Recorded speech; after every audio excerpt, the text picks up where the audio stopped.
बिस्मिल्लाहिर्रहमानिर्रहीम। Welcome to all chemistry with Khadim Rajpar. तो अॼु असां फर्स्ट ईयर जी केमिस्ट्री MD केट जो लेक्चर नंबर 1 हली रहियो आहे। यूनिट नंबर 2 एटॉमिक स्ट्रक्चर जो लेक्चर नंबर 1 आहे। तो एटॉमिक स्ट्रक्चर में असीं छा पढ़ंदासीं? सभ खां पहिरियों जो थोरो बेसिक टर्मिनोलॉजीज़ आहिनि असां वटि। बेसिक टर्म्स आहिनि त एटम छा आहे, एटम जो स्ट्रक्चर छा आहे, एटम जे अंदरि कंस्टिट्यूट कहिड़ा हूंदा आहिनि, उन्हनि जी डिस्कवरी ऐं उन जे मथां जेके चार्जिस आहिनि उन्हनि खे असां पढ़ंदासीं ऐं उन्हनि सां रिलेटेड कुझु MCQs पास पेपर में आया आहिनि। त हीअ आहे बेसिक, पर जेको आहे थोरो इम्पोर्टेंट आहे, उनखे पढ़ंदासीं। उन खां पोइ वरी जेको नेक्स्ट लेक्चर नंबर असांजो 2 हूंदो त उनखे बि असां डिस्कस कंदासीं।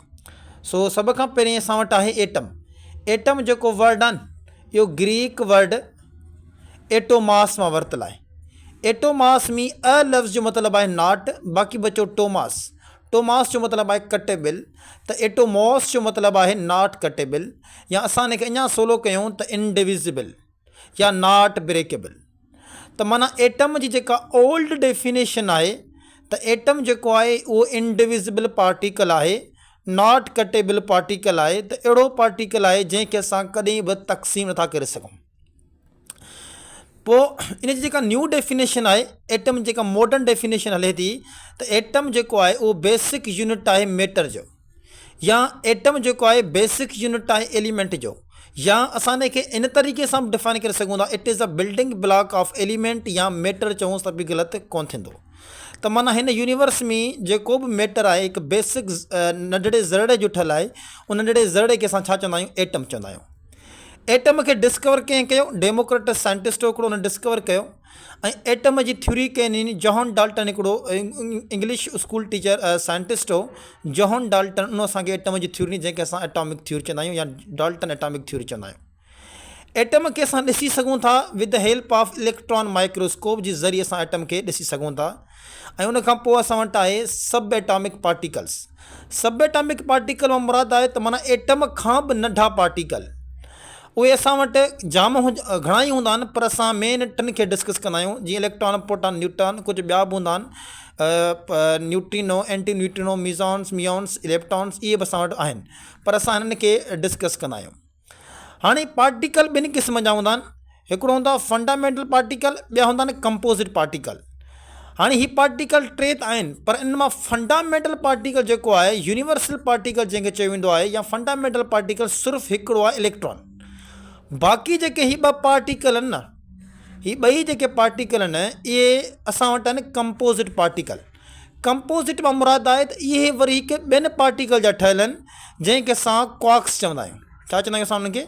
क्वार्क्स चवंदा आहियूं। वरी क्वार्क्स जेके हूंदा आहिनि टिनि क़िस्म जा हूंदा आहिनि। अप डाउन चार्म, वरी उहे डिवाइड थींदा आहिनि ॿिनि टिनि में, माना छह असां वटि क्वार्क्स मिलंदा आहिनि। हाणे हिकिड़ो हूंदो आहे अप क्वार्क। अप क्वार्क जी वैल्यू हूंदी आहे +2/3। ऐं ॿियो हूंदो आहे डाउन क्वार्क। ॿियो हूंदो आहे असां वटि डाउन क्वार्क, -1/3 वैल्यू आहे। प्रोटॉन जेको हूंदो आहे न, 2 अप क्वार्क ऐं हिकिड़े डाउन क्वार्क जो ठहियलु आहे। ऐं ईअं न्यूट्रॉन जेको आहे 2 डाउन क्वार्क्स ऐं हिकिड़े अप क्वार्क जो ठहियलु आहे। उनखे असां छॾाईंदासीं त आख़िरी में वैल्यू जेका प्रोटॉन जी ईंदी +1 ऐं हिन जी वैल्यू हूंदी 0। इन मां मुराद आहे त प्रोटॉन जी चार्ज प्लस आहे, चार्ज जेका आहे उहा 0 आहे, माना का बि चार्ज कान्हे का। बहरहाल हाणे असांजो आहे इन में अंदरि एटम जा पार्ट्स। एटम जा 2 पार्ट हूंदा आहिनि, हिकिड़ी हूंदी आहे इनर रीजन, ॿी हूंदी आहे आउटर रीजन। इनर रीजन जेका आहे उनखे असां न्यूक्लियर पार्ट बि चवंदा आहियूं। ऐं उनजे अंदरि छा हूंदो आहे? न्यूक्लियस। ऐं न्यूक्लियस में छा हूंदो आहे? प्रोटॉन ऐं न्यूट्रॉन हूंदा आहिनि। इहा असांजी इनर रीजन आहे।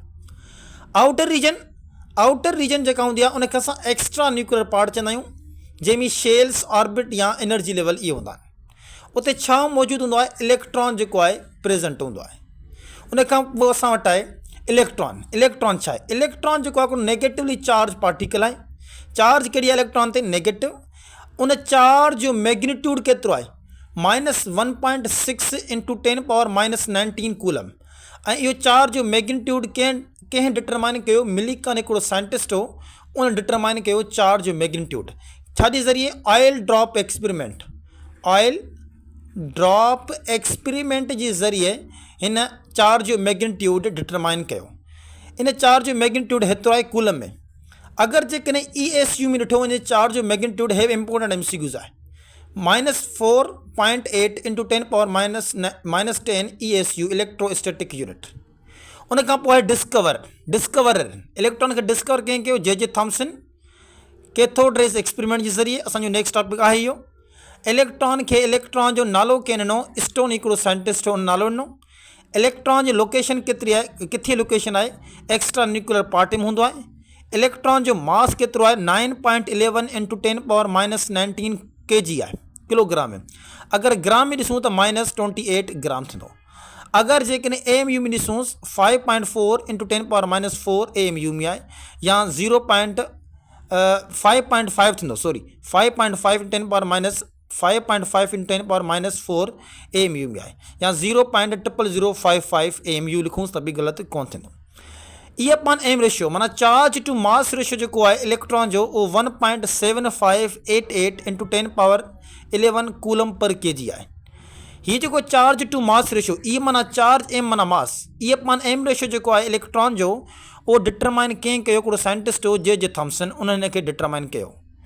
ऐं E/m रेशियो अगरि असांखे मैक्सिमम हासिलु करिणो आहे त असां डिस्चार्ज टू मीन गैस लाइटेस्ट खणंदासीं, जीअं हाइड्रोजन गैस थी वई। छो जो लाइटेस्ट गैस हाइड्रोजन ई आहे, त जेतिरी लाइटेस्ट गैस हूंदी ओतिरो E/m रेशियो मैक्सिमम असांखे मिलंदो। इहो बि MCQ अथव त कहिड़ी गैस तव्हांखे कहिड़ी गैस तव्हांखे मैक्सिमम E/m रेशियो ॾींदी। उहो असांजो गैस 4 ऑप्शन हुजनि, उन में जेकॾहिं हाइड्रोजन आहे त माना हाइड्रोजन, छो जो लाइटेस्ट गैस ई हमेशह मैक्सिमम असांखे E/m रेशियो ॾींदी आहे। उन खां पोइ असां वटि प्रोटॉन जेको आहे न्यूक्लियस में हूंदो आहे। इन ते पॉजिटिव चार्ज आहे। प्रोटॉन ते कहिड़ी चार्ज हूंदी आहे? पॉजिटिव। इन खे डिस्कवर कंहिं कयो? गोल्डस्टीन, रदरफोर्ड, ऐं नेम इन खे गोल्डस्टीन ॾिनो। ऐं प्रोटॉन जे मथां प्रोटॉन जी जो मास केतिरो आहे? 1.673 इंटू 10⁻⁻27 kg। अगरि ग्राम में ॾिसूं त -24 ग्राम वञी थींदो। AMU में ॾिसूं 1.007 आहे। E/m रेशियो जेको आहे उहो डिपेंड कंदो आहे गैस ते, माना गैस खे चेंज करण सां त E/m रेशियो जेको आहे प्रोटॉन जो वेरी थींदो आहे, चेंज थींदो आहे with the change of gas in discharge tube. ऐं यादि रखिजो त इलेक्ट्रॉन जो जेको E/m रेशियो आहे उहो इंडिपेंडेंट आहे गैस जी नेचर ते। का बि गैस असीं खणी अचूं डिस्चार्ज ट्यूब में त उन गैस जो खणी अचण सां E/m रेशियो ते को बि इफेक्ट न पवंदो इलेक्ट्रॉन जी E/m रेशियो ते। इलेक्ट्रॉन चऊंसि या उनखे कैथोड रेज़ चऊंसि त बि ग़लति कोन थींदो। ऐं प्रोटॉन जेको आहे उहो 1936 टाइम्स हैवी हूंदो आहे कंहिंखां? इलेक्ट्रॉन खां। उन खां पोइ असां वटि आहे न्यूट्रॉन खे डिस्कवर कयो जेम्स चैडविक। ऐं यादि रखिजो 2017 जी MD गेट में, हीअ ॾिसो MCQ सिंपल आहे पर आयो अथव। 2017 जी MD गेट में हीअ सुवालु आयो आहे, न्यूट्रॉन कीअं डिस्कवर कयो? James Chadwick. 1932 में हिन खे डिस्कवर कयो ऐं हिन खे 35 में शायदि नोबेल प्राइज़ बि मिलियो आहे। उन खां पोइ न्यूट्रॉन जेको हुन डिस्कवर कयो, इहा ॻाल्हि यादि रखिजो त छाजे ज़रिए? आर्टिफिशियल रेडियो एक्टिविटी जे ज़रिए हिन न्यूट्रॉन डिस्कवर कयो। ऐं न्यूट्रॉन जेको आहे उहो हैवी आहे कंहिंखां? इलेक्ट्रॉन ऐं प्रोटॉन ॿिन्ही खां। न्यूट्रल पार्टिकल आहे, हिन ते का बि चार्ज कान हूंदी आहे, न पॉजिटिव आहे न ई नेगेटिव चार्ज आहे, neither positive neither negative charge. It is stable inside the nucleus. When neutron is inside the nucleus it is stable. ऐं जॾहिं न्यूट्रॉन जेको आहे न्यूक्लियस खां ॿाहिरि ईंदो न त अनस्टेबल थी वेंदो आहे। ऐं न्यूट्रॉन जेको आहे 1940 बि आहे, के किताब लिखनि था, ऐं किथे 1939 बि आहे। ॿई यादि करे छॾियो जेको ऑप्शन हुजे। टाइम्स हैवी रहंदो आहे कंहिंखां? इलेक्ट्रॉन खां। ऐं सभ खां हैवी पार्टिकल न्यूट्रॉन आहे, मां लिखियो आहे ऑर्डर। उन खां पोइ प्रोटॉन, उन खां पोइ इलेक्ट्रॉन जेको आहे लाइटेस्ट पार्टिकल अथव। न्यूट्रॉन ॿिनि क़िस्म जा हूंदा आहिनि, हिकिड़ो स्लो न्यूट्रॉन हूंदो आहे, ॿियो हूंदो आहे फास्ट न्यूट्रॉन। स्लो न्यूट्रॉन छा चइबो आहे? अहिड़ो न्यूट्रॉन जेको 1 इलेक्ट्रॉन वोल्ट एनर्जी सां ट्रेवल करे या उन खां घटि बिलो। फास्ट न्यूट्रॉन छा चइबो आहे? अहिड़ो न्यूट्रॉन जेको 1.2 मेगा इलेक्ट्रॉन वोल्ट एनर्जी सां ट्रेवल करे या उन खां वधीक ट्रेवल करे, उनखे चइबो आहे फास्ट न्यूट्रॉन। उन खां पोइ असां वटि आहे एटॉमिक नंबर ऐं एटॉमिक मास। एटॉमिक नंबर जेको आहे छा हूंदो आहे? उनखे डिस्कवर कयो सभ खां पहिरीं साइंटिस्ट हो मोज़ले। एटॉमिक नंबर खे असां Z सां ज़ाहिर कंदा आहियूं। न्यूट्रल एटम को बि असां वटि आहे त उन में प्रोटॉन इलेक्ट्रॉन जेके आहिनि हिक ॿिए जे बराबरि हूंदा आहिनि, ठीकु आहे। ऐं एटॉमिक नंबर आहे छा? जंहिंखे असां प्रोटॉन नंबर बि चवंदा आहियूं। नंबर ऑफ प्रोटॉन प्रेज़ेंट इन न्यूक्लियस ऑफ एन एटम। कंहिं बि एटम जे न्यूक्लियस में प्रोटॉन जी तइदाद खे असां एटॉमिक नंबर चवंदा आहियूं। अगरि जेकॾहिं आहे न त एटॉमिक नंबर छा हूंदो, नंबर ऑफ प्रोटॉन। छो जो न्यूट्रल एटम में छा हूंदो, नंबर ऑफ इलेक्ट्रॉन लिखोसि या और प्रोटॉन लिखोसि, ॻाल्हि साॻी। छो न्यूट्रल एटम में ॿई इलेक्ट्रॉन प्रोटॉन ॿई बराबरि हूंदा। It is whole number. Atomic number जेको आहे होल नंबर हूंदो आहे, कॾहिं फ्रैक्शन जी फॉर्म में तव्हांखे न ईंदो। इनखे इहो डिटरमाइन कंदो आहे एग्ज़ैक्ट पोजीशन एलिमेंट्स जी पीरियोडिक टेबल में। ऐं एटॉमिक नंबर जे बेस ते मॉडर्न पीरियोडिक टेबल में एटॉमिक नंबर जेको आहे उहो फंडामेंटल प्रॉपर्टी अथव एलिमेंट्स जी।